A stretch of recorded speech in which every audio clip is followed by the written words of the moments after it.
নমস্কার, আপনারা দেখছেন ডিজিটাল বাংলা। আপনাদের সঙ্গে আমি কিংসুক। আপনাদের জানাই যে প্রতিনিয়ত খবরের বাইরে গিয়ে বেশ কিছু খবর, তার তথ্য, তার অন্তর্নিহিত নির্যাস আমরা তুলে ধরি আমাদের এই অনুষ্ঠানের, যা কিনা অন্যান্য খবরের থেকে একদমই আলাদা। তাই ভিন্ন স্বাদের ভিন্ন কিছু পরিবেশন করাই আমাদের মূল লক্ষ্য এই অনুষ্ঠানে।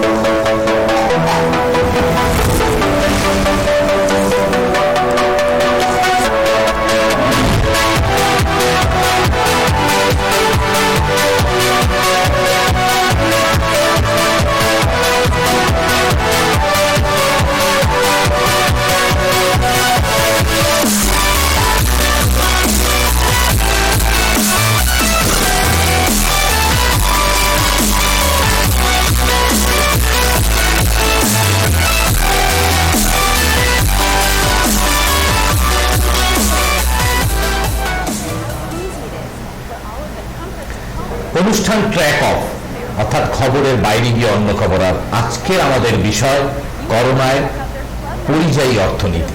কেন বললাম এই পরিযায়ী অর্থনীতি, তার বিশ্লেষণ আমরা করব। তার আগে আমাদের সাথে যিনি অতিথিরা রয়েছেন তাদের পরিচয় করিয়ে দিই। আমার ডান দিকে রয়েছেন হরেন্দ্রচন্দ্র বিদ্যা মন্দিরের প্রাক্তন প্রধান শিক্ষক নির্মল দে। আমার বাঁ দিকে রয়েছেন doctor Ranjit Kumar Ghosh, associate professor, Alipurduar college economics.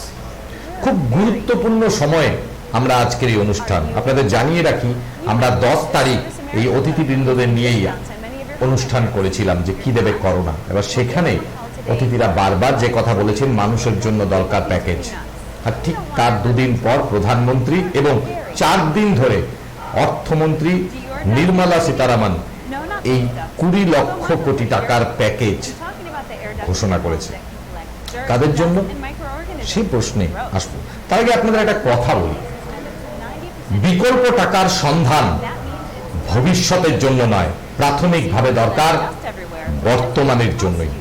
আর তাই যারা অর্থনীতিকে চালু করার কাঁদুনে গান গাইছে, তারা কি জানেন এই একচেটিয়া মনোভাব নতুন করে কি কোনো চাকরি, কোনো উপার্জনের রাস্তা তৈরি করে দেবে? লকডাউনের কালে যদি দেশের প্রথম 60টি পরিযায়ী পরিবারের বেআইনি সম্পত্তিগুলো সরকার ক্রোধ করতে পারত, তাহলে ভবিষ্যৎ বর্তমান সব কিন্তু সুফলে যেত। কেন এই কথা বলছি জানেন? 20 লক্ষ কোটি টাকার প্যাকেজ। কি প্যাকেজ, কি বিষয়, সব আপনাদের দেখাবো। তার আগে সারা ভারতবর্ষে জুড়ে পরিযায়ী শ্রমিকরা বাড়ি ফিরতে শুরু করেছেন। সরকার, কেন্দ্র বা রাজ্য একে অপরের উপর দোষারোপ, টুইটারে যুদ্ধ, পত্র যুদ্ধে ব্যস্ত। আর ঠিক তার মাঝেই খেতে না পেয়ে নিদারুণ কষ্টে থাকা, বাড়ির মালিকদের টাকা তাড়িয়ে দেওয়া সেই পরিযায়ী শ্রমিক, কথাটা বারবার আমাদের বলতেই হচ্ছে, পরিযায়ী সেই শ্রমিকরা ফিরে আসছেন। পথে মৃত্যু ঘটছে তাদের। 30 জন শ্রমিক মারা গেছেন উত্তরপ্রদেশ এবং মধ্যপ্রদেশ মিলে, যার মধ্যে 4 জন পুরুলিয়ার, আমাদের এই পশ্চিমবঙ্গের বাসিন্দা।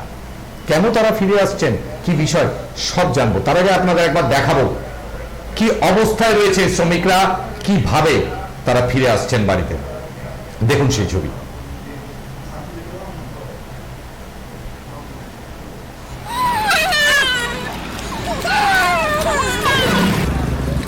अभी देखो यहाँ पे बहुत लोग बस में ना, अगर बस आएगी। এক নির্মম দৃশ্য দেখুন।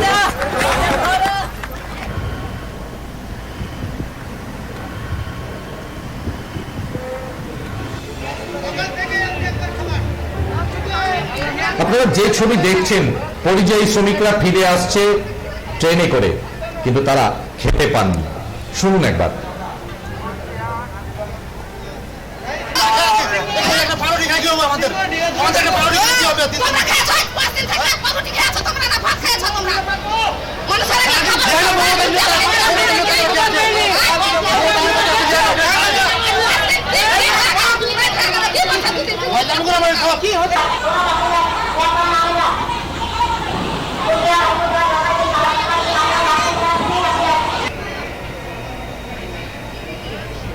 প্রধানমন্ত্রী চাইছেন মেক ইন ইন্ডিয়া তৈরি করতে, রাজ্য বলছে সাহায্য পাচ্ছি না, রাজ্যপালের সাথে পত্রযুদ্ধ। তার মাঝেই এই পরিযায়ী শ্রমিকরা যারা ডিমান্ড ক্রিয়াটা, তারা কিন্তু ফিরে আসতে শুরু করেছেন দলে দলে, কেউ বা হেঁটে, কেউ বা সাইকেলে, কেউ বা রেল লাইন ধরে। আর তার ফলশ্রুতি স্বরূপ এক করুণ মৃত্যু ঘটছে তাদের। কিছু জায়গায় তো পথ অবরোধ চলছে কোয়ারেন্টাইন সেন্টার নিয়ে, কারণ এই পরিযায়ী শ্রমিকরা ফিরে আসার পর তাদের যেখানে রাখা হবে তা নিয়েই এই বচসা। আমরা অনুষ্ঠানের একদম শুরু, তাই শুরুর প্রথমেই আমি ডক্টর রঞ্জিত কুমার ঘোষের কাছে যাব। এই যে প্রধানমন্ত্রীর ঘোষণা আমরা আগের দিন আলোচনা করেছিলাম, এবং তার ফলশ্রুতিতে 4 দিন ধরে অর্থমন্ত্রী 20 লক্ষ কোটি টাকার প্যাকেজ ঘোষণা করে। কি বল? আজ জাতীয় ডেঙ্গু সচেতনামূলক দিবস, তাই আমি এই স্টুডিওতে বসে সমস্ত মানুষের প্রতি আবেদন রাখছি, আপনারা করোনার পাশাপাশি ডেঙ্গু নিয়েও সতর্ক থাকুন, আপনারা সুস্থ থাকুন, ভালো থাকুন। হ্যাঁ, কিন্তু ঠিকই আমরা গত 10 তারিখে এখানে আলোচনা শুরু করেছিলাম করোনা আবহে ভারত এবং বিশ্বের অর্থনীতি। একদমই। সেখানে অর্থনীতির ছাত্র হিসাবে আমি দীপ্ত কণ্ঠে দাবি করেছিলাম যে এই মুহূর্তে আমাদের অর্থনৈতিক প্যাকেজ ভীষণভাবে দরকার। আমরা যদি অর্থনীতিকে পুনরুজ্জীবিত করতে চাই বা অর্থনৈতিক ক্ষয়কে রোধ করতে চাই, আমরা খুব খুশি। আমাদের 10 তারিখ অনুষ্ঠান হলো, 12 তারিখ আমাদের প্রধানমন্ত্রী ঘোষণা করলেন প্যাকেজের কথা, একটা 20 লক্ষ কোটি টাকার প্যাকেজ, বিশাল অ্যামাউন্ট, যেটা হচ্ছে জিডিপির প্রায় 10%, 10%। আমরা প্রচন্ডভাবে আশা করলাম, প্রচন্ডভাবে অধীর আগ্রহে ওয়েট করলাম যে আমরা বোধহয় এই যে সাধারণ মানুষ, যারা শ্রমজীবী মানুষ, পরিযায়ী শ্রমিক, ক্ষুদ্র কুটির শিল্পের সঙ্গে যারা যুক্ত, যারা ছোট ছোট বিজনেসের সঙ্গে যুক্ত, তারা বোধহয় তাদের দুঃখ দুর্দশা বোধহয় কিছুটা সুরাহা হতে চলেছে, তারা বোধহয় কিছুটা রিলিফ পেতে চলেছে। আমাদের অর্থমন্ত্রী উদ্দেশ্য সেদিন বলেছিল সেটা হচ্ছে আত্মনির্ভর ভারত, এবং আত্মনির্ভর ভারত গড়ার লক্ষ্যেই 20 লক্ষ কোটি টাকার প্যাকেজ ঘোষণা করল আমাদের মাননীয় প্রধানমন্ত্রী। 4টা এল এর কথা বললেন, land, labour, liquidity and loss. যে এই 4টা জিনিস দিয়ে আমরা আত্মনির্ভর ভারত তৈরি করতে পারবো। এবার কিভাবে এই অর্থনৈতিক 20 লক্ষ কোটি টাকার যে প্যাকেজ, সেটা কিভাবে জনগণের মধ্যে বিস্তার লাভ করবে তা নিয়ে বিশদে বলবেন আমাদের ভারতের অর্থনীতি আমাদের ফিনান্স মিনিস্টার নির্মলা সীতারামন। আমি এই প্রসঙ্গে যাচ্ছি। 4 দিন ধরে আমাদের অর্থমন্ত্রী, কেন্দ্রের অর্থমন্ত্রী কি বলেছেন তার একটা প্রাথমিক চিত্র আমরা তুলে ধরছি, যাতে বুঝতে সুবিধা হয় যারা আমাদের দর্শক রয়েছেন তাদের জন্য। একবার দেখব যে প্রথম দিন নির্মলা সীতারামন কি বলেছিলেন, কি কি মূল বিষয়ে, কি কি প্যাকেজগুলো তিনি তুলে ধরেছিলেন। আমরা দেখব সেই ছবি।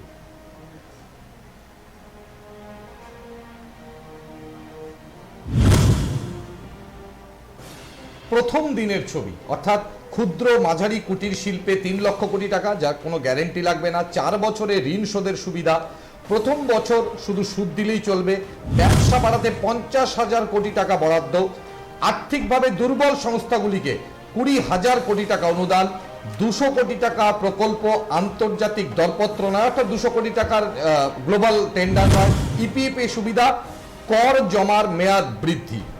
দ্বিতীয় দিন কি বললেন?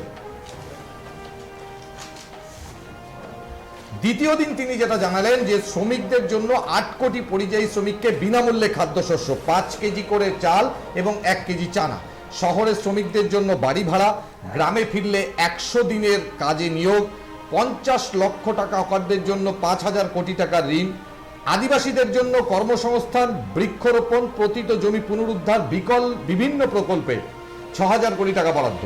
কৃষকদের ক্ষেত্রে জানান 2.5 কোটি কৃষকের কিষাণ ক্রেডিট কার্ড, সমসংখ্যক কৃষকদের জন্য মোট 2 লক্ষ টাকার ঋণ, 2 লক্ষ কোটি টাকার ঋণ, মাফ করবেন।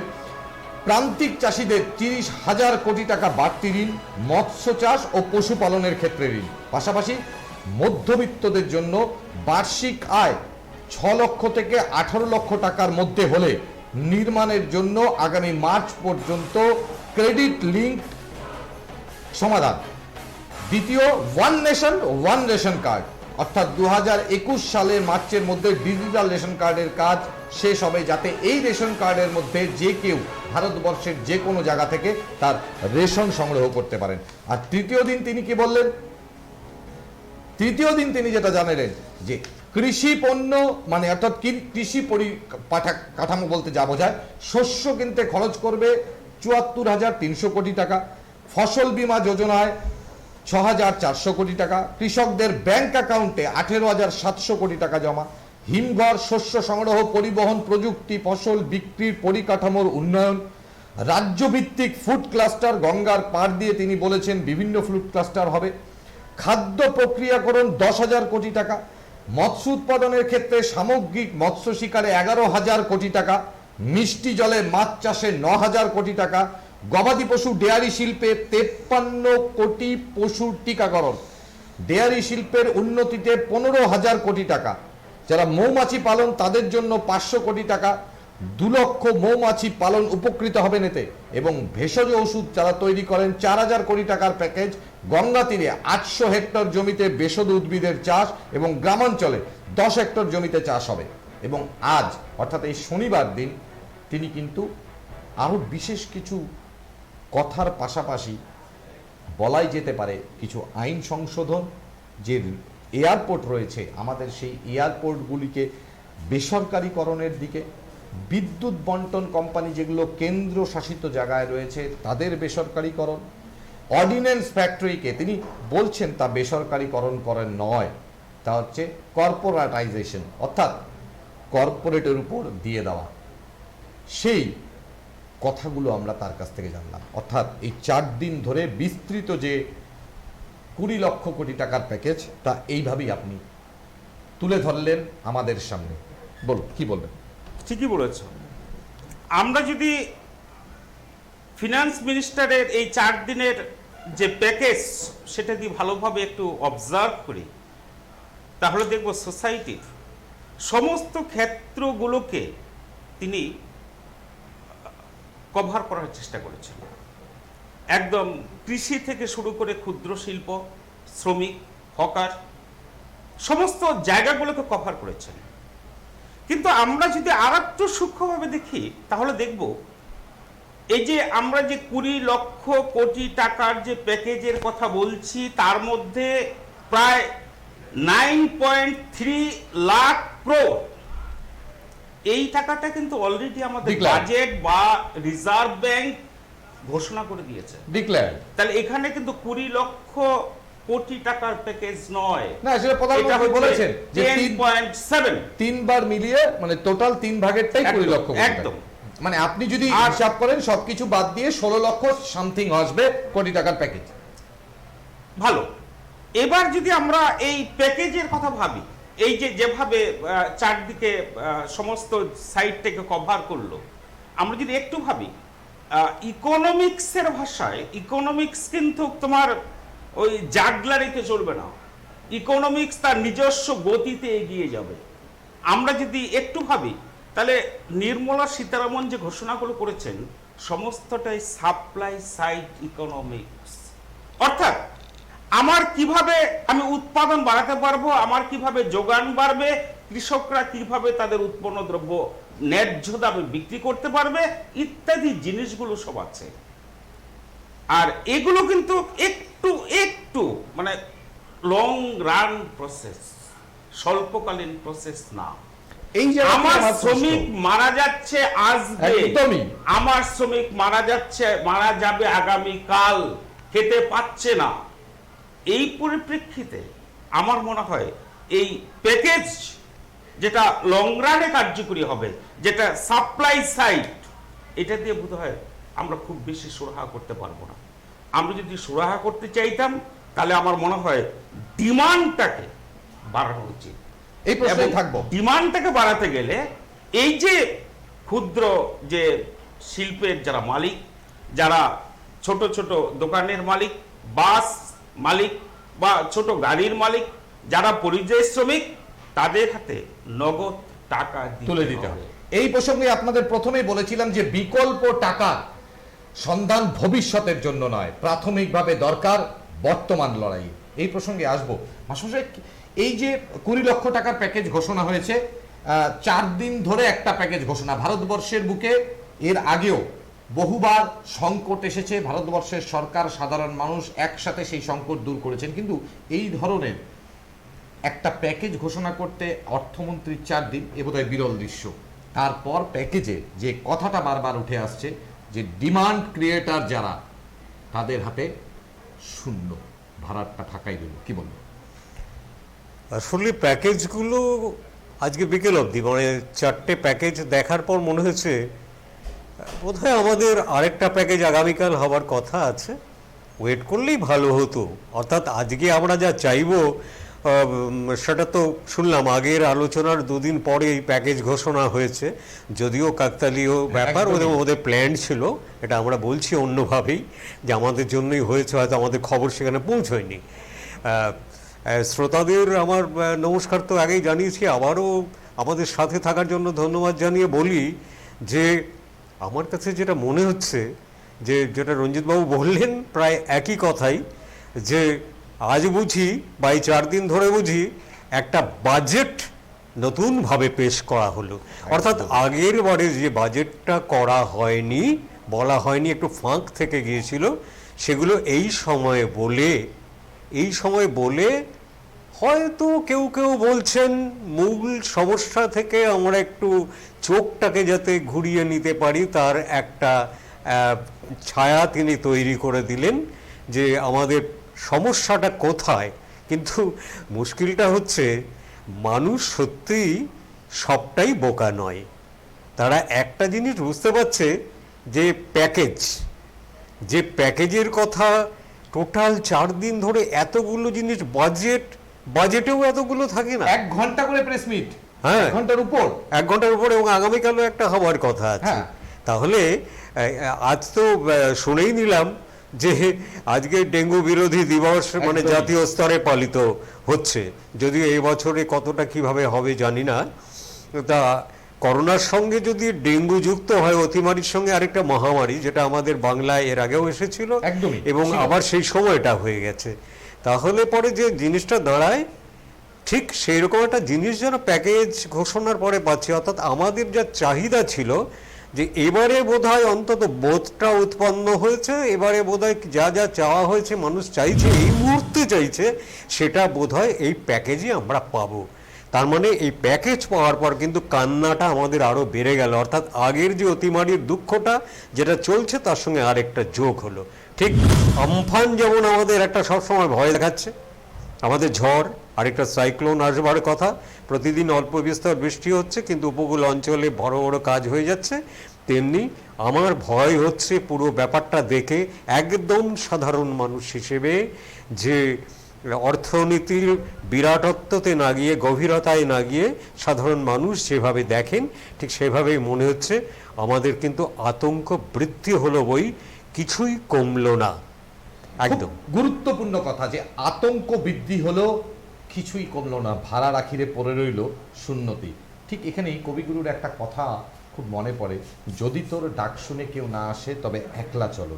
কেন বললাম কথাটা, তার আগে আপনাদের এখন অবধি থাকা পরিস্থিতিটা দেখাবো যে পশ্চিমবঙ্গের এই মুহূর্তে প্রথম দিন থেকে আজ অবধি কত মানুষ আক্রান্ত, মারা গেছেন, সুস্থ হয়েছেন, কি হয়েছে সেই ছবি একবার দেখুন।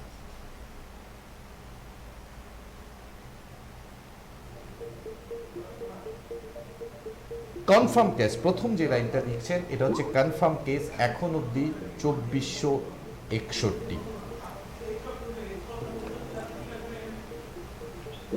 অ্যাক্টিভ কেস অর্থাৎ 1407, যেই দ্বিতীয় গ্রাফটা আপনারা দেখছেন।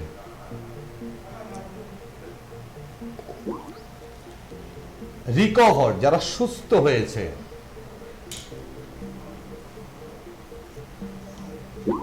এবং এর পাশাপাশি যে সমস্ত মানুষকে, যে সমস্ত পশ্চিমবঙ্গবাসীকে আমরা হারিয়েছি, যা অত্যন্ত বেদনাদায়ক।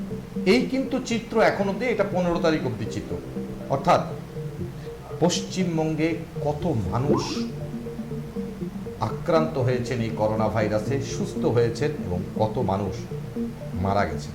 প্রায় 70 থেকে 77 হাজার টেস্ট এখন অবধি করা সম্ভব হয়েছে পশ্চিমবঙ্গ সরকারের পক্ষ থেকে। দেরি হলেও আস্তে আস্তে কিন্তু রাজ্য সরকার এই টেস্টের দিকে এগোচ্ছেন।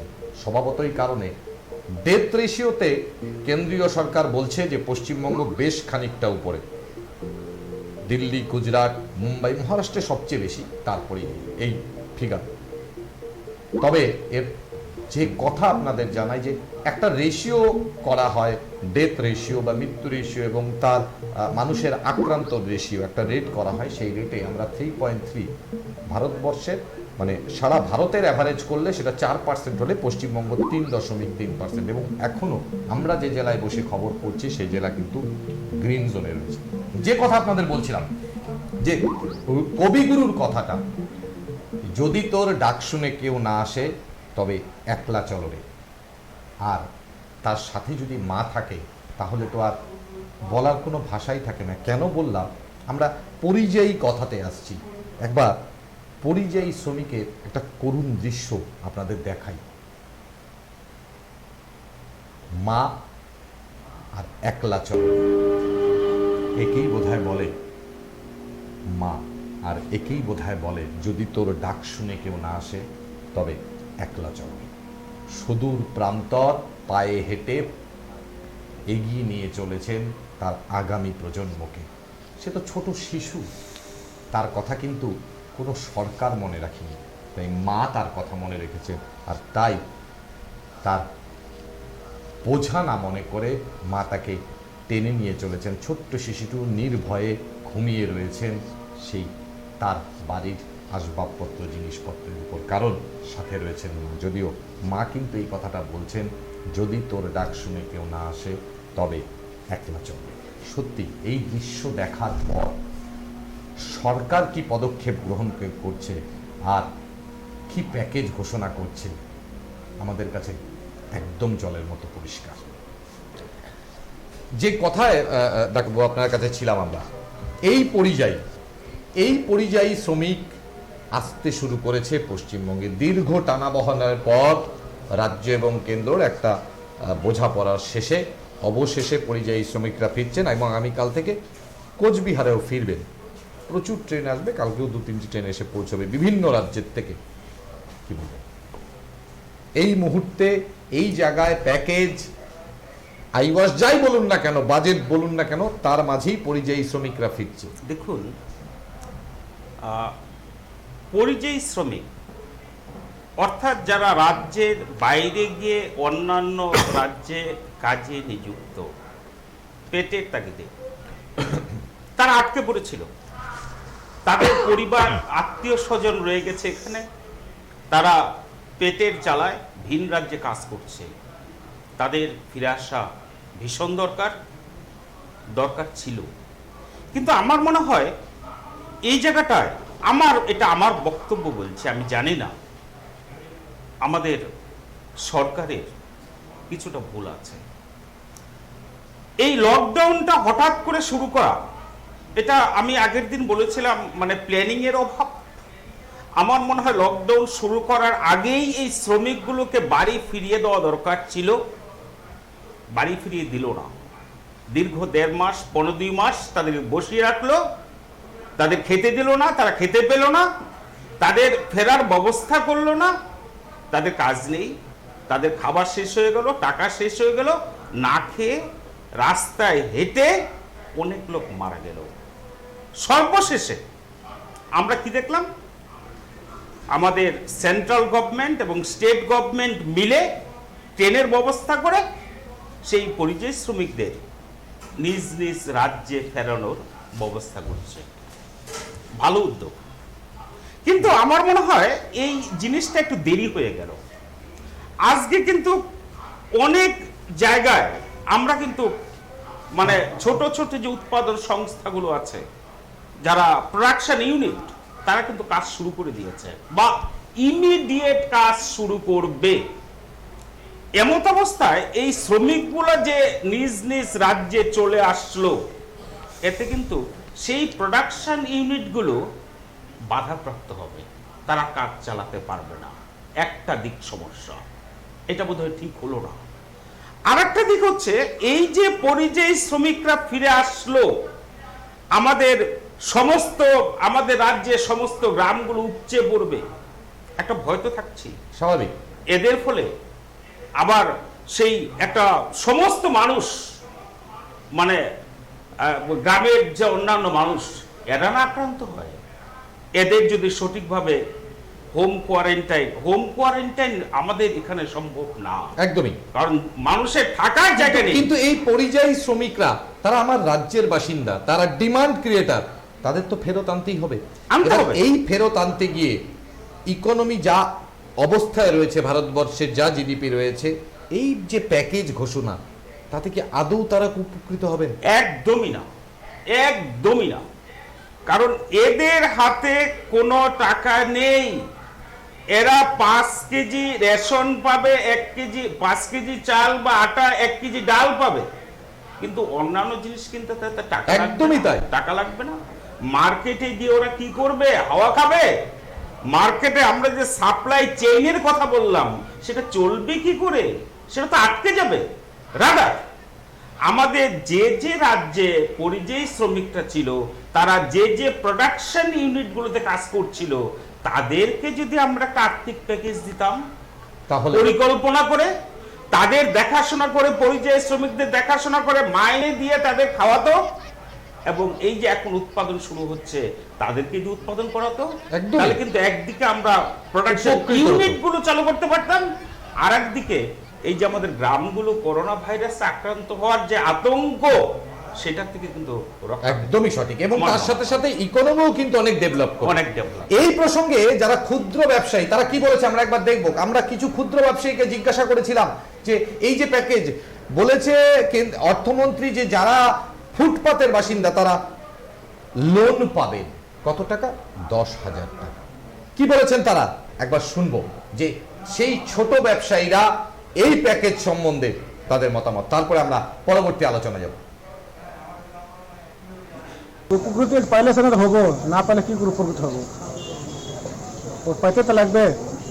সবারই লাভ হবে, এইটুকু আমার আশা। সবারই লাভ হবে, কারণ কি কেন্দ্রীয় সরকার যদি যে প্রকল্পটা নিয়েছে, সবারই সুবিধা হবে।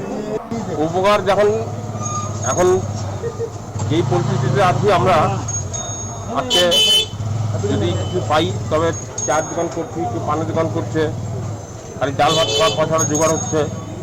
এবার যদি কিছু টাকা লোন পাই, তো কোনো বড় কাজ করবো, তাদের দিনের হাজিরা সংসার চালাতে হবে, বাড়িতে বাচ্চা কাচ্চা আছে, বুড়া মা। কোনো বেনিফিট পাবে না আমার মনে হয়। বড় বড় কোম্পানি যারা, বড় বড় ইন্ডাস্ট্রি যারা, তারা তো এখন বন্ধ আছে, তারা লস দেখায় দিবে, আমাদের এত লস, এটা লস। যা বেনিফিট পায় সব তো ইন্ডাস্ট্রির যারা বড় বড় ব্যবসায়ীরা, ছোট ব্যবসায়ীরা কোনো বেনিফিট পাবে না। কোনো বেনিফিট ঠিক শুনছিলাম, তারা বলছেন লাভবান হবে বড় ব্যবসায়ীরা, কারণ বড় ব্যবসায়ীরা লস দেখাবে, তারা লোন পাবেন। আমরা কিভাবে লোন পাবো, তার প্রসেস কি সুনির্দিষ্ট নেই। এই ঠিক জায়গায় এই অবস্থার মধ্যে আমরা দাঁড়িয়ে সরকার কিন্তু বিভিন্ন প্রকল্পে টাকা দিচ্ছেন ভারতকে স্বাবলম্বী করে তোলার জন্য। এবং আজকে অসামরিক ক্ষেত্রে তারা জানিয়েছেন সীতারামন, যে এতদিন পর্যন্ত আমাদের দেশে তৈরি হতো না অনেক অস্ত্র, সেগুলো এখন তৈরি হবে, তার শেয়ার বাজারে বিক্রি করা হবে, এয়ারপোর্টগুলোকে বিক্রি করে দেওয়া হবে, নবীনীকরণ করা হবে। এবং অত্যন্ত গুরুত্বপূর্ণ যে ভারতবর্ষে কয়লা উৎপাদন হয়, সেই কয়লা উৎপাদনেও বেসরকারীকরণের দিকে ঢুকছে, যদিও তাকে বলছে বেসরকারীকরণ করা হবে না, কর্পোরাইটাইজেশন করা হবে। এই তথ্যে কিন্তু এই দিন আনি দিন খানি শ্রমিক যে ছবি দেখিয়েছিলাম তারা বোঝে না। তারা একটা কথাই বোঝে, হাতে পয়সা থাকলে তবেই তারা বাজারে যাবেন। আমি একটা ছোট্ট উদাহরণ দেওয়ার পরে মাস্টারমশাইয়ের কাছে যাব, যে যারা শ্রমিক, যারা ডিমান্ড ক্রিয়েটার, তাদের হাতে যদি পয়সা থাকে তবেই কিন্তু তারা বড় গ্রসারি শপে যাবে। এই যে এত ঘটা করে বিভিন্ন শপিং মলগুলোতে বিভিন্ন দোকানিরা দোকান খুলে বলেছেন বিশাল ফর্দ নিয়ে, যেখানে 2টো কিনলে 1টা ফ্রি, 2টো কিনলে 10 টাকা ফ্রি, তারা কিন্তু তখনই সেই দোকানে যাবেন যখন কাঁচা টাকা তাদের হাতে থাকবে, ক্যাশ লিকুইড মানি থাকবে। অযোধ্যায় দোকানে, বাড়ির সামনে যে ছোট্ট দোকানটি আছে তার কাছে গিয়ে 10 গ্রাম, 15 গ্রাম, 25 গ্রাম তার প্রয়োজনীয় জিনিস দৈনন্দিন কিনে আনবেন, কারণ ক্যাশ লিকুইড মানি। আর ঠিক এই জায়গাতে যেখানে ক্যাশ লিকুইড মানি নেই, যেখানে তাদের হাতে পয়সা নেই, ঠিক সেই জায়গায় দাঁড়িয়ে যখন এই ধরনের মানুষ, দিন আনি দিন খাই মানুষ আশা করেছিল যে কেন্দ্রীয় সরকার যে প্যাকেজ করেছে সেই প্যাকেজে তাদের জন্য কিছু থাকবে, ক্যাশ লিকুইড মানি থাকবে, হয়তো বা হাতে কিছু পয়সা পাবে যা দিয়ে তাদের পরিবার পরিজনকে চালাতে পারবে, তা কিন্তু চোখে পড়লো না। খালি রাজ্য কেন্দ্র সংঘাত চলছে, পত্র সংঘাত চলছে। এখানে অত্যন্ত গুরুত্বপূর্ণ একটি কথা, যে কথায় মাস্টারমশাইয়ের সাথে আলোচনা আসবে, আপনাদের আমি দেখাবো। ওয়ার্ল্ড হেলথ অর্গানাইজেশন অর্থাৎ WHO এই মহামারীকে এর আগে প্যান্ডেমিক ডিক্লেয়ার করেছে। এই মহামারীকে বলেছে যে সহজে যাবে না। কি বলেছে? WHO বলেছে যে এই যে মহামারী, এই মহামারী লড়াই করে বাঁচতে হবে, অর্থাৎ এই মহামারীর সাথে লড়াই আমাদের প্রতিনিয়ত করে যেতে হবে। হয়তো চিরকালের জন্যই থেকে যাবে এই করোনা ভাইরাস এই পৃথিবীতে। আর কোভিডকে তারা তুলনা করেছেন HIV-র সাথে। খুব কঠিন সময়ে আমরা দাঁড়িয়েছি। মাস্টারমশাই, WHO যে রিপোর্ট বলছে করোনা থেকে যাবে, হয়তো HIV-র মতন এও থেকে যাবে, এই পরিস্থিতিতে দাঁড়িয়ে শিক্ষা ব্যবস্থা ভেঙে পড়েছে। কারণ শিক্ষা ব্যবস্থায় এখন অনলাইন শিক্ষা ব্যবস্থা চলছে। 20 লক্ষ কোটি টাকার বাজেটে শিক্ষা ব্যবস্থা নিয়ে একটি প্রশ্ন উচ্চারণ করলেন না অর্থমন্ত্রী, না কোনো প্ল্যানিং প্রজেকশন। বলছেন স্বনির্ভর ভারত গড়তে। স্বনির্ভর ভারত কারা গড়বে? স্বনির্ভর ভারত গড়বে এখনকার, অর্থাৎ যারা যুব সমাজ বা যারা যুব সমাজের দিকে পা রাখতে চলেছে। স্বনির্ভর ভারত গড়া হবে, অথচ পিলারগুলোই দুর্বল। কি বলবেন? ঠিক এই আলোচনাগুলো গত 10 তারিখে একইভাবে আমরা আলোচনা করেছি, বারবার ঘুরে ফিরে এসেছে। শিক্ষা, স্বাস্থ্য, না কোনো রকম ঘোষণা এর মধ্যে আমরা দেখতে পাইনি। সবগুলো ঘাঁটলেও দেখতে পাইনি, কেউ পাবেন না। কিছু লিকুইড টাকা, কিছু টাকার কথা বলা হয়েছে একটা জায়গাতে, যে কৃষকদের অ্যাকাউন্টে 18,000 টাকার বিষয়টা একটা আছে, কিন্তু কিভাবে যাবে না যাবে এও জানা নেই। কিন্তু 18,700 কোটি টাকা, হ্যাঁ 18,700 কোটি টাকা, ঠিক। সেটা কিভাবে যাবে, কবে যাবে, কত দিন লাগবে, মানে মোট কথাটা যে পরিকল্পনা সেটা একটা দীর্ঘস্থায়ী পরিকল্পনা, এই মুহূর্তের নয়। বারবার এই কথাটা এখান থেকে উঠে আসছে কিন্তু, যে এই সময়কার নয়। আপনি বললেন যে ওই আলোচনার মধ্যে যে করোনাকে নিয়ে আমাদের চলতে হবে, এইটাই মূল প্রশ্ন। মানে যেটাকে আমাদের ইংরেজি কথাটাকে বলে প্যান্ডেমিকের পরে আরেকটা হচ্ছে এন্ডেমিক। এই এন্ডেমিক হচ্ছে সেই জিনিসটা যেটা আঞ্চলিকভাবে একটা রেগুলার ফর্মে হয়ে থাকে। একদম। সেটা ডিজিজের ক্ষেত্রে যদি হয় তাহলে এটাকে এন্ডেমিক ডিজিজ বলা হবে। অর্থাৎ আফ্রিকার কোনো একটা অংশে দেখা যাচ্ছে যে ম্যালেরিয়াটা বেশি হয়, ওই সময়টায় হয়। ইউএসএতে কোথাও দেখা যাচ্ছে যে অন্য একটা রোগ সেখানে বেশি হয়, কিংবা ভারতে আমাদের চা বাগান অঞ্চলে এই সময়টায় ম্যালেরিয়া আস্তে আস্তে করে দেখা দিতে থাকবে। এই জাতীয় জিনিসগুলো হচ্ছে থেকে যাওয়া জিনিস। কলেরাটা এক সময় ছিল, এখন সেটা তুলনায় কমেছে। আর চিকেন পক্সটা যেটা বলছিলাম ইউএসএর জায়গায়, আমাদের এখান থেকে নেই কিন্তু ওখানে আছে, তা সেগুলো হচ্ছে এন্ডেমিক, অর্থাৎ সেগুলো সাথে থেকে যাবে, সাথে থেকে যায়, একটা নির্দিষ্ট সময় অন্তর অন্তর ঘুরে আসে। ঠিক এই কথাটাই কিন্তু বিশ্ব স্বাস্থ্য সংস্থা আমাদের কাছে বলতে চেয়েছেন। করোনা থাকবে, আমরা আগের দিনও বলেছি, বিশেষজ্ঞরা বলেছেন যে করোনা থাকবে, কিন্তু এইভাবে ঘোষণা করে একটা দায় এড়ানো যে এই সময়টায় কি করা উচিত, এই সময়টাকে আমি সংকটটা কাটাতে পারছি না, আগেই ঘোষণা করে দিলাম, মানুষের মনে আরেকটা আতঙ্ক জাগিয়ে একটা যেন ভবিষ্যৎবাণী করে দিলাম যে পরে লোকে বলবে এই তো উনি বলেছিলেন। মানে এই ইতিহাস, সে বলবার লোক থাকবে তো, যদি শিক্ষিত না হয় ছাত্রগুলো, বলবার লোক থাকবে কিনা সেই তরুণরা যারা কলেজে পড়ছে, এই তো আজ সন্ধ্যা বিকেল অংশেই মানে প্রযুক্তি দিয়ে যে পড়াশোনাটা চলছে সেখান থেকে একটা জিনিস লক্ষ্য করলাম। আজকে ঘোষণা হয়েছিল যে আজকে 5টায় সিবিএসইর যে পরীক্ষা সূচি সেটা ঘোষণা হবে। একদম একদম ঠিক তার কিছুক্ষণ পরেই সেটার আবার টুইট করা হলো যে আমরা দুঃখিত, প্রযুক্তির কারণে কথাটা গুরুত্ব দিতে হয়, প্রযুক্তির কারণেই আমরা দিতে পারছি না। তাহলে সেই প্রযুক্তি যা আজকে কেন্দ্রীয় সরকার ঘোষণা করতে গিয়ে, মানব সম্পদ উন্নয়ন দপ্তর ঘোষণা করতে গিয়ে আটকে গেল। একদমই। তাহলে ছাত্রছাত্রী যারা অনলাইন পড়াশোনা করছেও তারা কোথায় কখন আটকে যাবে আমরা কেউ জানি না, কারণ সম্পূর্ণ ভরসাটা কিন্তু সেই ইন্টারনেটের ওপরে। আর আগের দিন তো একথাই বলেছি বা বলা সব জায়গায় চলছে, একদম বেস লেভেলে, প্রাইমারি লেভেলে কিছু যেটা প্রাইভেট স্কুল বা অত্যন্ত সম্পন্ন স্কুল অর্থাৎ সেখানে সম্পন্ন ঘরের মানুষরা পড়ে, তাদের সুযোগ সুবিধা আছে, মা বাবার শিক্ষাটা আছে, তাদের সেক্ষেত্রে ওই অনলাইন প্রাইমারি লেভেল থেকে করানো হচ্ছে।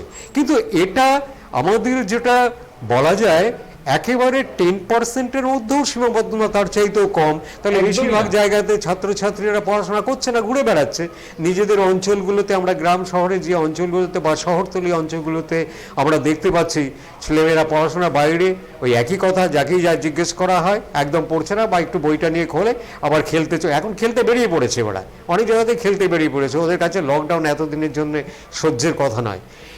এই যে জায়গাটা, আমরা যে 2 শিফটে স্কুল করতে পারি কিনা, আগে যে সাজেশন ছিল স্কুলগুলোকে খোলা যায় কিনা, আমাদের ফিজিক্যাল ডিস্টেন্সটা মেনটেন করে করা যায় কিনা, এই চিন্তা ভাবনাগুলো কোথায়? কিচ্ছু নেই। টাকা পয়সা এমনিতেই তো বাজেটের টাকা পয়সা অনেক কম শিক্ষা খাতে, প্রতিরক্ষা খাতে আরও বাড়ানো হলো আজকে, মানে নতুন প্যাকেজে আরও বাড়িয়ে দেওয়া হলো। বাড়িয়ে দেওয়ার তো কারণ আছেই, কারণ সব কিছু বেসরকারিকরণের একটা উদ্দেশ্য। হ্যাঁ, আমি মানি যে আজকে যে মুক্ত অর্থনীতি চলছে, মানে বেশ কয়েক বছর ধরেই চালু হয়ে গেছে, দশকই হয়ে গেল, সেই মুক্ত অর্থনীতিতে বেসরকারি বিনিয়োগ থাকবে, নিশ্চয়ই থাকবে। কতগুলো ক্ষেত্রে নিতে হবে, ভাবতে হবে কোন ক্ষেত্রে নেব কোন ক্ষেত্রে নেব না। আজকে অস্ত্রের ব্যাপার যেটা বললেন, অস্ত্রের ব্যাপারটা আমরা দেখছি যে সেখানে বিনিয়োগ হচ্ছে, বিদেশি বিনিয়োগ থাকবে, অথচ মেক ইন ইন্ডিয়ায় দেশীয় প্রযুক্তি কিন্তু নেই। তাহলে প্রযুক্তিটা নিতে হবে আমাদের, যে এই বিনিয়োগ কিন্তু 49% থেকে বাড়িয়ে 74% করা হয়েছে, এবং এই বিনিয়োগ এবং এখানে যে প্রযুক্তিটা সেটা কিন্তু আমাদের বিদেশ থেকেই নিতে হবে। তাহলে আমাদের মেক ইন ইন্ডিয়া আর আত্মনির্ভর হওয়া, স্বাবলম্বী হওয়া, এই স্বাবলম্বী হওয়ার কথাটা এখন বলা হচ্ছে কেন আজকে? মানে এত বছর পরে বলা হচ্ছে কেন? মানে এর সরকারের দ্বিতীয় শাসন সময়েও তো অনেকটা বছর কেটে গেল, অনেকটা সময় কেটে গেল, এখন কেন স্বাবলম্বিতার কথা বলা হচ্ছে? 3 বছর আগের থেকে মেক ইন ইন্ডিয়ার প্রজেক্ট আমরা এখনো শেষ করতে পারিনি, বা প্রজেক্টের পটুকু জানি না।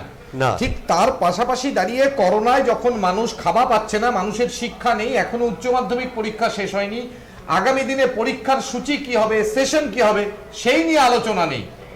আলোচনার বিষয়বস্তু আইন সংশোধন, আলোচনার বিষয়বস্তু প্রাইভেটাইজেশন নয়, কর্পোরেটাইজেশন। এই যে তথ্য, আমার মনে হয় ওভারঅল দাঁড়িয়ে সাধারণ মানুষের হাতে পয়সা নেই, অর্থাৎ কর্পোরেটের হাতে আর বিদেশি বিনিয়োগের হাতে তুলে দেওয়ার যে প্রবণতাটা, সেটা আমাদের প্রায় সম্পূর্ণ আমরা দিয়ে দিচ্ছি। আমাদের অস্ত্রে অন্যের হাতে চলে যাচ্ছে, কয়লা তো চলেই গেল, এছাড়া আমাদের এয়ারলাইন্স চলে যাচ্ছে। এগুলো নিয়ে নতুন করে আলোচনা কি করব? আমাদের তো দাবি একটাই, টাকা দাও এই মুহূর্তে পরিযায়ী শ্রমিকদের, বাজারটা তৈরি করো, নাহলে কেনাকাটা বন্ধ হবে, ছোট ব্যবসায়ীরা মার খাবে। হ্যাঁ, আমরা বন্যায় দেখেছি উত্তরবঙ্গে যে আলিপুরদুয়ারে যে বন্যাটা হয়েছিল 9-এর দশকে, সেখানে গিয়ে দেখেছি কি ঘটনাটা, মধ্যবিত্ত ছাড় পাচ্ছে না, তাকে গিয়ে রেলের ওখানে গিয়ে লাইন দিতে হচ্ছে খাবারের জন্যে। আমরা ভাবছি শুধুমাত্র যাদের কিছু নেই তারাই লাইন দেবে, মধ্যবিত্তের অবস্থাটা খুব খারাপ। একদমই। আসলে এইখানেই থাকবো। একটা কথা আপনাদের বলি, যেটা আসল প্রশ্ন, যে লকডাউনের ফলে সব থেকে বেশি ক্ষতিগ্রস্ত কে? ধীরুভাই আম্বানি, না তার বাড়িতে যিনি কাজ করতেন সেই মানুষটি, নাকি টাটার যিনি গাড়ির ড্রাইভার তিনি, নাকি আমাদের পাড়ার মোড়ে প্রতিদিন কিছুদিন আগেও বসে যারা কোভিড-19 রাজ্য সরকার, মোদি, মমতা এই আলোচনাগুলো করতেন তারা, নাকি যেই মানুষটি টোটো চালিয়ে দিন শেষে ফেরার পর টাকাগুলিকে ভাগ ভাগ করে রেখে পরের দিনের জন্য, সংসারের জন্য খরচ নিয়ে আসতেন তারা, নাকি যেই মানুষটি প্রতিদিন সকালবেলা ভোরবেলা এসে কিছু সবজি বিক্রি করে উপার্জন করে তার বাড়িতে ফিরে যেত তারা? স্বভাবতই একটা জায়গা তো পরিষ্কার যে নিতু আম্বানি কচুর শাক সিদ্ধ করবেন না, কিন্তু এই কচুর শাক সিদ্ধ করে আমাদের উত্তরবঙ্গের বিভিন্ন চা বাগানের মানুষ এখন খেয়ে বেঁচে আছেন। অর্থমন্ত্রী তার এই 20 লক্ষ টাকার প্যাকেজে জানিয়েছেন গঙ্গার ধারে তৈরি হবে ভেষজ শিল্প। আম শিল্পের কথাটা ভাবলেন না উত্তরবঙ্গের এত বড়, কারণ পশ্চিমবঙ্গকে প্রায় অবহেলা করেই রাখা হয়েছে। একবারও তো ভাবলেন না উত্তরবঙ্গের একটা শিল্প রয়েছে। ঠিক এই প্রশ্নগুলো যখন মাথাচাড়া দেয় তখন 4 দিন ব্যাপী 1 ঘন্টার উপরে বিদেশি ভাষায়, আমরা এটাকে বিদেশি ভাষাই বলবো কারণ আমাদের রাষ্ট্রভাষা হিন্দি, যখন একজন অর্থমন্ত্রী বক্তব্য রাখেন এবং তার বক্তব্যকে আবার আরেকজন হিন্দিতে কনভার্ট করে দেন, বলে দেন পরিযায়ী শ্রমিক, তো আগে যেই ছবি দেখাচ্ছিলাম তারা এর তথ্য বোঝে না, মানে বোঝে না। কারণ উত্তরপ্রদেশ, মহারাষ্ট্র থেকে শুরু করে বিভিন্ন জায়গায় ছবি আপনারা দেখেছেন, সমস্ত মিডিয়াতে ভাইরাল। পরিযায়ী শ্রমিকের মৃত্যু ঘটেছে রেল লাইনে। কি পড়ে রয়েছে? সেই রেল লাইনে পড়ে রয়েছে রুটি, তাদের ব্যবহার করা জিনিসপত্র। সেই রেল লাইনে পড়ে রয়েছে তাদের চটি। সেই রেল লাইনে পড়ে রয়েছে তাদের ব্যবহৃত জামা কাপড়। এর থেকে দুঃখের, লজ্জার আর কি কিছু হতে পারে? 21 শতাব্দীতে দাঁড়িয়ে 20 লক্ষ কোটি টাকার প্যাকেজ, পাশে করোনা, তার পাশে কিন্তু উজ্জ্বল অক্ষরে লেখা থাকবে মৃত শ্রমিকদের কথা। যেই কথা ডাক্তারবাবু তখন বলছিলেন যে এই শ্রমিকগুলো যেই কারখানায় কাজ করতেন তার ম্যানুফ্যাকচারিং কাজ শুরু হবে, শ্রমিক কোথা থেকে পাবেন? কেন তাহলে তাদের আগে নিয়ে এসে এখন ফেরালেন না? একটি তথ্য, একটি গবেষণা, গুয়াহাটি যে মেডিকেল কলেজ রয়েছে এর পাশাপাশি আরও বিভিন্ন একটি গবেষণায় উঠে এসেছে যে গুজরাট এবং পশ্চিমবঙ্গ আগামী জুন মাস থেকে এই করোনার সংক্রমণ ভয়ঙ্কর হবে। আমরা লকডাউনে দীর্ঘদিন থাকতে পারবো না, কারণ অর্থনীতি তলানিতে, বলতে পারেন খুঁজে পাওয়া যাবে কিনা সন্দেহ। ঠিক সেই পরিস্থিতিতে দাঁড়িয়ে কাঁচা টাকা, যারা ডিমান্ড ক্রিয়েটার, যারা মার্কেটে ডিমান্ড করবে, তাদের হাতে পয়সা নেই। তাহলে পয়সা কাদের আছে? MSME, small scale industry. Small scale industry তার লোন পাবে, সে কাজ করবে, সে বাজারে জিনিস নিয়ে যাবে। কিনবে কে? ক্রেতাকে? মধ্যবিত্তরা না নিম্ন মধ্যবিত্তরা? সবাই বলছেন ঠেঙা আঙুল। আর পুরনো কাগজকে নতুন মোড়কে তার উপর কিছু সুগন্ধি দিয়ে দিলেন অর্থমন্ত্রী সীতারামন। এই প্রশ্নেই যাব, কি বলবেন? কিংসু, আমার ভাবতে ভীষণ খারাপ লাগে। আমরা যখন প্রতিটি ইলেকশনের সময় ভোট দিই, সাধারণ মানুষ, সেই নেংটি পড়া গ্রামের মানুষ যে খেতে পারে না, সে ভোট দিয়ে ভাবছে আমি সরকার তৈরি করলাম, একদম আমার ভোটের কি দাম। সে পুলিশের মার খেয়ে আরো 10টা লোকের বাধা উপেক্ষা করে সে ভোট দিতে যাচ্ছে। কি আনন্দ, আমি দেশের সরকার নির্বাচন করছি।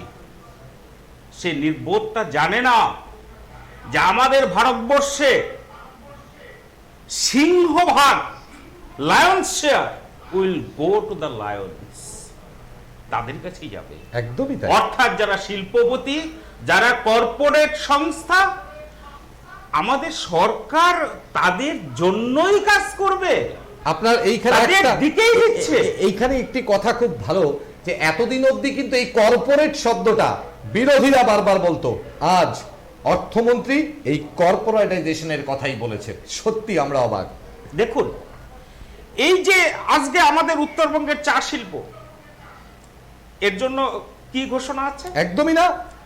এই যে আমি যে একটু আগে যেটা বলছিলাম, এই যে লক্ষ লক্ষ শ্রমিক যেগুলো, আমি আমাদের রাজ্যের কথাই বলছি, পশ্চিমবঙ্গে ফিরে আসলো।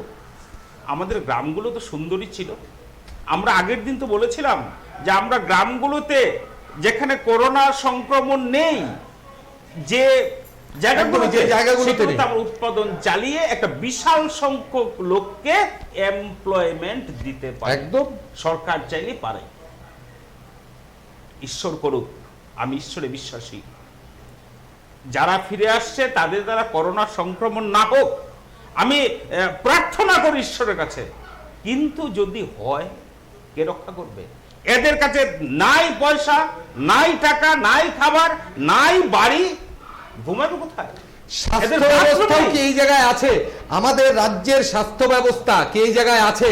অসম্ভব। এই লক্ষ লক্ষ মানুষকে কোয়ারেন্টাইনে রাখবে, তাদেরকে আইসোলেশনে রাখবে না, পারবে না, ভেঙে পড়বে স্বাস্থ্য ব্যবস্থা, এটা সম্ভব না। তাহলে এই মহামারীর হাত থেকে আমরা বাঁচবো কি করে? যদিও অনুমান, প্রশ্ন আমি বারবার বলছি এটা না হোক, আমি ঈশ্বরের কাছে প্রার্থনা করি এটা না হোক, তারা ফিরে আসুক, আমরা ভালো থাকি, সুস্থ থাকুক।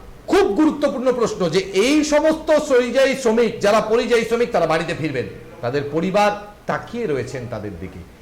সরকার তাদের সাহায্য করবে এই আশায় বুক বেঁধে সকাল সকাল স্নান করে আনন্দ উৎসবের সাথে সরকার গড়েন যারা, আজ তারাই মৃতপ্রায় রেল লাইনে চাপা অ্যাক্সিডেন্টে মৃত, তাদের আনার জন্য কোনো প্রাইভেট গাড়ি, কোনো প্লেন নির্দিষ্ট নয়, তাদের আসছেন ট্রেনে করে, আর সে অবস্থায় খেতেও পারছেন না, খাবার পৌঁছতে পারছেন না, স্বাস্থ্য ব্যবস্থা শূন্যে, কোয়ারেন্টাইনে রাখার জায়গা পাচ্ছে না, জায়গায় জায়গায় বিক্ষোভ। এই পুঁজিবাদী দেশে, পুঁজিবাদী রাষ্ট্র ব্যবস্থায়, পুঁজিবাদী এই দেশে যে অর্থনীতি আজকে মধ্যে দিয়ে আমরা যাচ্ছি, তার মধ্যে অর্থমন্ত্রীর এই যে ঘোষণা 20 লক্ষ কোটি টাকার 4 দিন ধরে 5 ঘন্টা ধরে, আদৌ কি তা এই সমস্ত মানুষদের কোনো কাজে লাগলো? না। মেক ইন ইন্ডিয়াতে যারা ইন্ডিয়া তৈরি করবে, সেই যুবক সমাজ যারা পড়াশোনায় রয়েছেন, যারা উচ্চ শিক্ষায় রয়েছেন, তাদের কোনো কাজে লাগলো? আসলে সম্পূর্ণটাই কেমন জানি ধোঁয়াশা। কি বলবেন? আমি একটু এক কথা, হ্যাঁ, একদম একদম বলুন। আমার মনে হচ্ছে এটা ওই আমাদের মারুতি বা অন্যান্য গাড়ির লোন মেলা হয় না, একদমই তাই। আমার এই 4 দিনে মনে হয়েছে লোন মেলা। হ্যাঁ, যে আপনারা তৈরি থাকুন, আমরা সব ক্ষেত্রে লোন দেব। কিন্তু কিভাবে কিভাবে দেবে? এরা লোন নিয়ে কি করবে? যে কৃষকটা তার সমস্ত পুঁজি খেয়ে শেষ করে দিয়েছে, একটা প্রাথমিক পুঁজির দরকার অবশ্যই, অবশ্যই। সেই লোকটা কি করে কৃষিকাজ করবে? যে লোকগুলো লক্ষ লক্ষ কৃষক মারা যাচ্ছে ঋণ শোধ করতে পারেনি বলে, এই লোকগুলো ঋণ শোধ হলো না, আমাদের 20 লক্ষ কোটি টাকার প্যাকেজ ঘোষণা হয়ে গেল, এদের কথা নেই। কি হবে? এটাই তো প্রশ্ন, কি হবে? মানুষ তাকিয়ে আছে। আসলে আমাদের স্বাস্থ্য ব্যবস্থার কথা বললেন, আমাদের রাজ্যে আমরা গতকালের খবরেই দেখেছি 185 জন নার্স যারা রাজ্য থেকে চলে যাচ্ছেন। তার কারণ তারা এখানে চাকরির উদ্দেশ্যে এসেছিলেন এমন এমন জায়গা থেকে, মানে সেখানে তারা এগুলো পাচ্ছিলেন না, কম পয়সাতে তাদের পাওয়া যায়। যেমন করে আমাদের বাংলার মজুররা কম পয়সাতে অন্য জায়গায় চলে যাচ্ছে, তেমনি ওরাও এসেছিলেন ভিন রাজ্যে, এখন আর টানতে পারছেন না। তাহলে যেখানে স্বাস্থ্যে এক এক করে স্বাস্থ্যকর্মীরা আক্রান্ত হচ্ছে, ডাক্তারবাবুরা আক্রান্ত হচ্ছে, মৃত্যু পর্যন্ত হয়েছে, সেখানে মানে করোনা আক্রান্ত হয়ে করোনায় মৃত্যু, এ কথাটা চট করে বলতে পারবো না, এটাও বিধিনিষেধ আছে।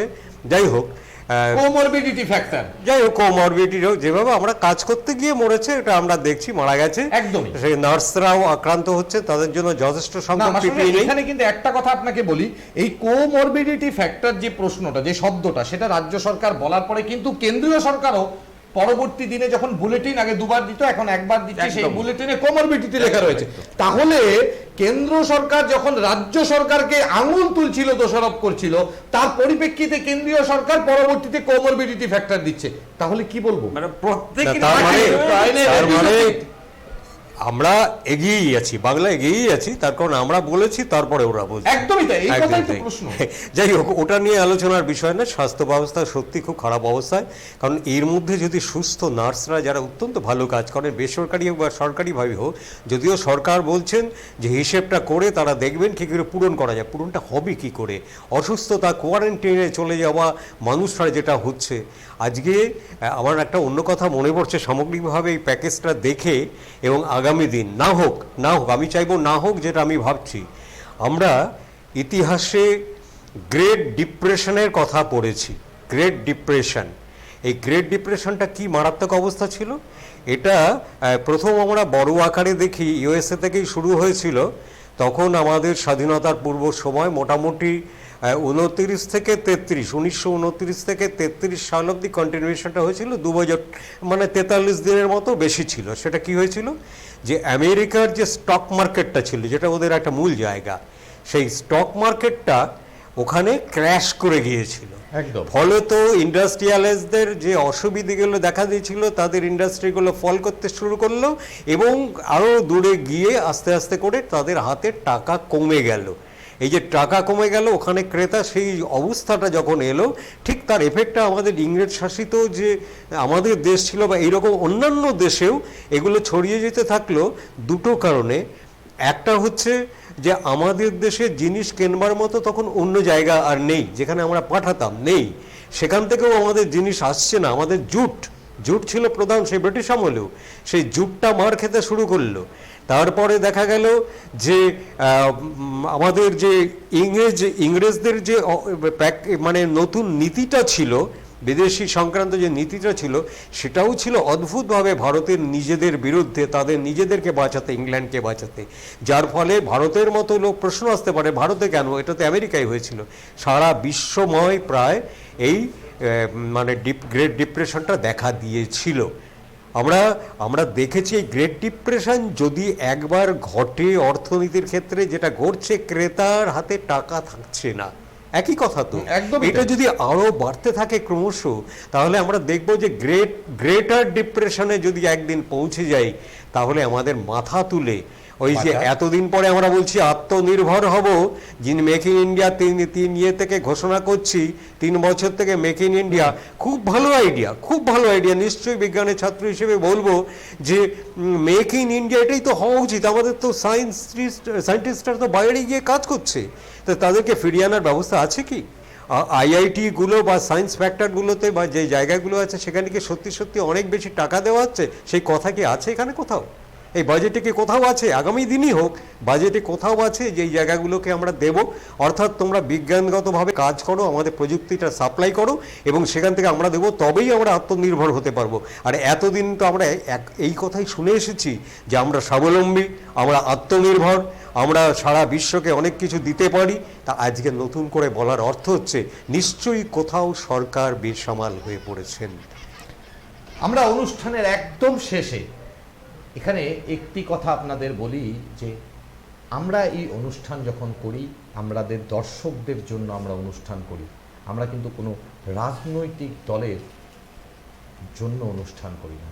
এই দর্শক বন্ধুরা এই মুহূর্তে দাঁড়িয়ে যে সমস্যার সম্মুখীন হতে চলেছেন তাই নিয়ে আমাদের আলোচনা। আমাদের এই অনুষ্ঠানে যদি আপনাদের কারো ব্যক্তিগতভাবে কোনো আচ্ছা, কিন্তু তারা অবশ্যই জানাবেন। একটু সময় কি পাওয়া যাবে? নিশ্চয়ই।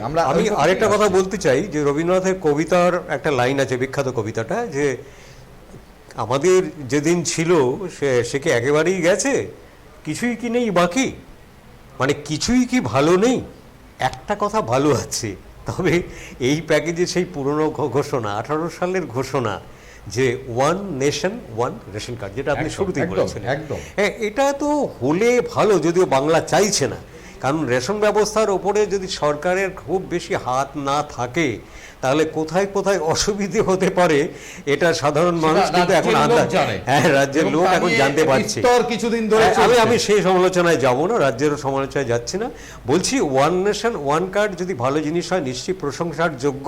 তবে তারাই কিন্তু আজকে ঘোষণা করেছেন, রিসেন্ট খবর এটাই যে 18 সালের এই প্রজেক্টে এ পর্যন্ত 17টা দেশ তাদের কনসেন্ট জানিয়েছে, তারা নিয়েছে, আর 3টা আশা করা যাচ্ছে, মোট 20টার মধ্যে এটা সীমাবদ্ধ চলে আসবে। থাকবে আপাতত, এবং তারা পাবে, এবং আগামী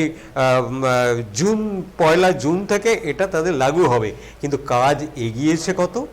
কাজ যতটা দরকার তার চাইতে এই যে ব্যবস্থাটা, যেটা ওয়ান নেশন ওয়ান কার্ড, সেখানে অনেকগুলো সিস্টেম আছে, যেখানে রেশন দোকান, একদম। সেখানে ইপিওএস সিস্টেমটাকে ইনস্টল করতে হবে। হ্যাঁ, যে পয়েন্ট অফ সেল যেটা আছে সেটাকে সিস্টেমে নিয়ে যেতে হবে। তারপরে যে কার্ডগুলো তৈরি হচ্ছে সেগুলোর জন্য যে ফেয়ার প্রাইস মার্কেট যেগুলো এপিএস যেগুলো আছে সেইগুলোতে কেনাকাটা করবে। খুব ভালো যে 3 টাকায় চাল, 2 টাকায় তারপরে গম, তারপরে 1 টাকায় অন্যান্য শস্য ইত্যাদি তারা পাবে, খুব ভালো কথা। কিন্তু সেটার ঘোষণাটা তারা পরিষ্কার বলেছে এখনো ধার কাছে পৌঁছতে পারেনি। পয়লা জুন কে পাবে, কজন এই পাবে, কথাই সব বললেন, এই সময় কি ঘোষণাটাই জরুরি নাকি মানুষের পেটে এটাই তো মানুষের খাওয়া? এটাই শুরুতে বলেছিলাম, এটা কি কোনো চোখ ঘুরিয়ে দেওয়ার জন্য? একদম সে কথাতেই আমরা আলোচনা ছিলাম। একটা কথা কিন্তু এখানে বলতেই হয়, এই শ্রমজীবী মানুষ, এই শ্রমিক, কার্ল মার্কস কোনো সময় বলেছিলেন শ্রমিকদের নিজের অধিকার নিজেদের কাছে থাকবে, মালিক পক্ষের হাতে থাকবে না। সেই কথারই কি পুনরাবৃত্তি হচ্ছে যে না, এই শ্রমিক যারা আমাদের মেক ইন ইন্ডিয়া করতে সাহায্য করতে তারা আজ একদমই অসহায়। হয়তোবা বাড়ির কোণে যেই পাত্রে তারা খাবার রাখে সেখানে তাদের চালের কণাটি হয়তো হাতে গোনা যাবে। একদম অনুষ্ঠানের শেষ প্রশ্ন আমাদের বিশেষ অতিথিকে, এক কথায় এই মুহূর্তে যে অর্থনৈতিক অবস্থা এবং যা প্যাকেজ, কি বলবেন? আমি আগেই বললাম, আমাদের যে প্যাকেজ এবং তার সঙ্গে আমাদের ফিনান্স মিনিস্টারের 4 দিন পর্যন্ত আপাতত যে ঘোষণা, এটা শর্ট রানের জন্য খুব বেশি কার্যকরী হবে বলে মনে হয় না। এটা ইট উইল টেক টাইম, এটা একটা লেন্দি প্রসেস অবশ্যই। এবং এটা অনেক আগে করা উচিত ছিল। এটা হঠাৎ কিন্তু করে এই মুহূর্তে যখন মানুষ না খেয়ে মারা যাচ্ছে, মানুষ কিছু করতে পারছে না, বাজার বন্ধ হয়ে যাচ্ছে, আমরা বাজার লকডাউন হয়ে যাচ্ছে, যেখানে we are moving towards depression, একদমই তাই। এইখানে বোধহয় ঠিক নয়, স্বল্পকালীন কোনো মেজার এটা না, আমার মনে হয় না। এবং আমিও ঠিক একইভাবে বলতে চাই, এই মুহূর্তে একদম ক্যাশ, লিকুইড ক্যাশ টাকাটা আমাদের ক্রেতাদের হাতে তুলে দেওয়া দরকার। মধ্যবিত্ত, নিম্ন মধ্যবিত্ত বা একেবারেই দুস্থ তাদের হাতে এই মুহূর্তে দেওয়া দরকার। ফ্যাক্টরিগুলো আস্তে আস্তে করে খোলা দরকার। লকডাউনের পার্টের এই কাজগুলো করা দরকার, ঠিকই আছে, এগুলো খুলতে হবে। কিন্তু চিকিৎসা ব্যবস্থার ক্ষেত্রে টেস্ট, কোয়ারেন্টাইন ব্যবস্থায় ওখানে আরও বেশি করে টেস্ট, বাড়িতে শুধু পাঠিয়ে দিলেই একজনের ঘাড় থেকে আরেকজনের ঘাড়ে নামিয়ে দেওয়া, সেখানে বাড়িতে এক ঘরে 4-5 জন করে থাকে, এটা কোনো কোয়ারেন্টাইন সিস্টেম নয়। একটাই শৌচাগার, আমাদের মতো সাধারণ বাড়িগুলোতেও একটা কি কারো দুটো, এর বেশি কিছু নয়, যেখানে কোয়ারেন্টাইন করা ভারী মুশকিল আছে। এইগুলোকে ব্যবস্থা না করে প্যাকেজ ঘোষণা থাকুক, সরকারকে ইমিডিয়েট কোনো ক্ষেত্রে ব্যবস্থা নিতে হয় আপৎকালীন, আবার কোথাও দূরদর্শিতারও পরিচয় দিতে হয়, দুটোই দরকার। এখন শুধু দূরের কথাই বলা হলো, কাছের কথা শূন্য। একদম অনুষ্ঠানের শেষ, যে সত্যি তো এই মানুষগুলো আদৌ কি কিছু পেল না আগামী দিনে কিছু পাবে? এই যেন ডাক্তারবাবু বলছিলেন, এক ভয়াবহ করোনা লোন মেলা। আমরা থাকব, তার আগে আরেকবার আপনাদের পশ্চিমবঙ্গের অবস্থাটা দেখাবো, যে এই মুহূর্তে প্রথম দিন থেকে পশ্চিমবঙ্গ, আমাদের রাজ্য, আমাদের ভালোবাসার রাজ্য, কোন জায়গায় রয়েছে।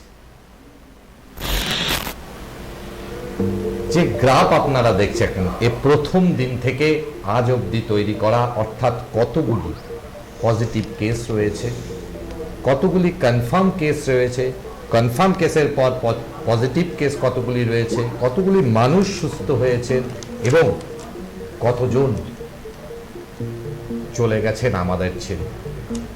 এই স্মৃতি সত্যি আমাদের দুঃখ দেয়। আগামী দিনে এই করোনা আমাদের আর কি দেখাবে, আর কিভাবে কোথায় নিয়ে ঠেকাবে তা আমরা জানি না। তবে সরকারে যেই থাকুন না কেন, সেই সরকারকে অবশ্যই এই সমস্ত মানুষদের মোরাল রেসপন্সিবিলিটি নিতেই হবে। এটা সরকারের নৈতিক দায়িত্ব। বারবার আমরা এই কথাই আপনাদের সামনে তুলে ধরব, অন্যায়ের বিরুদ্ধে আমরা গর্জে উঠব, কারণ আমরা খবর তৈরি করি আপনাদের জন্য, দর্শকদের জন্য, যারা আমাদের ফেসবুক, টিভি এবং ইউটিউবে রয়েছে। আমরা খবর তৈরি করি না কোনো রাজনৈতিক দলের জন্য। ভালো থাকবেন, সুস্থ থাকবেন। শুভরাত্রি।